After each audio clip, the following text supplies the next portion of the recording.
there's really no bad vintages. I mean, yeah, the vintages are different, and you can say one's more voluptuous than the other, or there's more sugar, whatever the character or the profile of that wine is for that year. But if the job is, and you do the job right, express that year, express that moment in time, then it's not a bad vintage.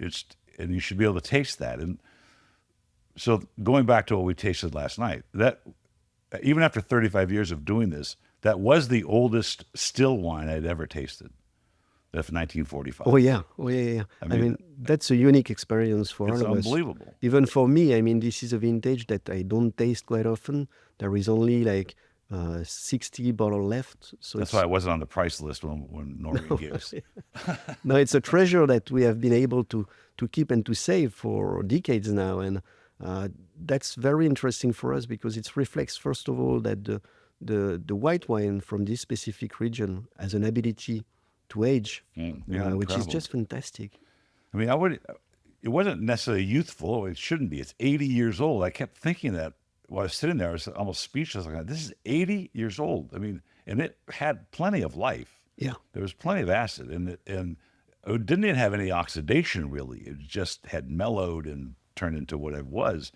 But more exciting is, the time and place, right? And I think wine is the only product that I can think of that you can take halfway across the world. You can bring 6,000 miles and say, this is who we were in 1945.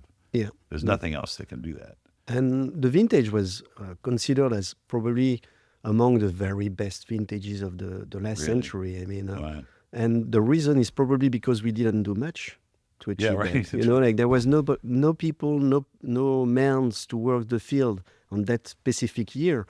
And that's probably explained that Mother Nature took control and did a great job, and that's exactly what we are trying to do, not to be willing to do always a little bit more, or to express something different compared to what the soil can give. It's kind of interesting when you say that the best vintage. Here we have all this technology now. And we're going to get into Grand Crus here in a second and sort of the Alsatian approach to the marketplace, the worldwide market of wine. But it's kind of interesting when you say this is the best vintage of the century.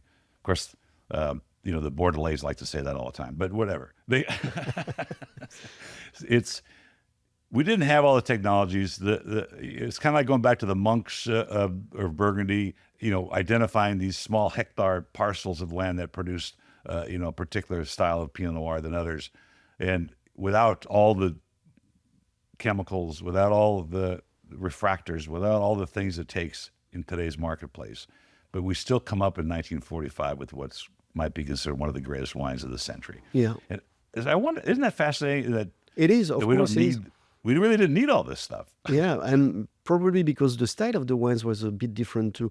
When you look at this specific Riesling Italy from 1945, it gets a little bit more residual sugar compared to what we are doing nowadays, because people didn't have the time to harvest at the right timing as they used to do. So maybe that's also part of the game. They didn't really want to look for a specific style. It was as it was back then. Now I guess it's becoming more important to be more precise, because as we said before, the climate is changing too. It's becoming way more extreme. And I tend to say, because we are independent wine growers, so we don't buy any grapes, we don't buy any juice. And to be in full control, you need to take decision at the right time. And especially looking at the picking dates. I mean, that gives you the style of the final wine when it's done right away. You know that if you collect the grapes when it's fully ripe, not too early, not too late, then you don't need to do much. You just need to make sure that you don't lose part of this quality in the process. Right. And this is where the technology takes place, is just to avoid losing quality in the cellar. And that's becoming key, of course, for the consistency of the wines. I suppose being that we tasted 2 Pinot Noirs last night that were incredible, completely different wines. I had a nice conversation with the gentleman next to me about the characteristic of these wines, and being such a finicky grape and something new for you guys. I mean, how many vintages of Pinot Noir have you made, or have you brought to the market? I think that's the first one, right? I mean, we produce Pinot Noir in Alsace for ages. For a long time. But now we believe that thanks to global warming, or thanks to the proper condition that we have nowadays, it's becoming easier to reach the rightness of the fruit and to bring some character to our Pinot Noir. So agrasta. Yeah. Agrasta is not a cosde, agrasta. Yes, Thank you. exactly. I mean, thanks to or because of, I don't know, but in our region at least, Pinot Noir has a great potential. And not so long ago, Pinot Noir has been accepted among the Grand Cru terroir to become Really? Pinot Noir Grand Cru. So that's brand new, and that's also make a big statement to say now we believe into Pinot Noir. We are able to achieve great Pinot Noir in Alsace, and that's just the beginning of a new story for us. Is that, did I taste a whole berry fermentation in one of those wines? Carbonic maceration or Yes, there was a little bit of carbonic I maceration. sense that. Yeah, and that's also the techniques that we are experimenting now.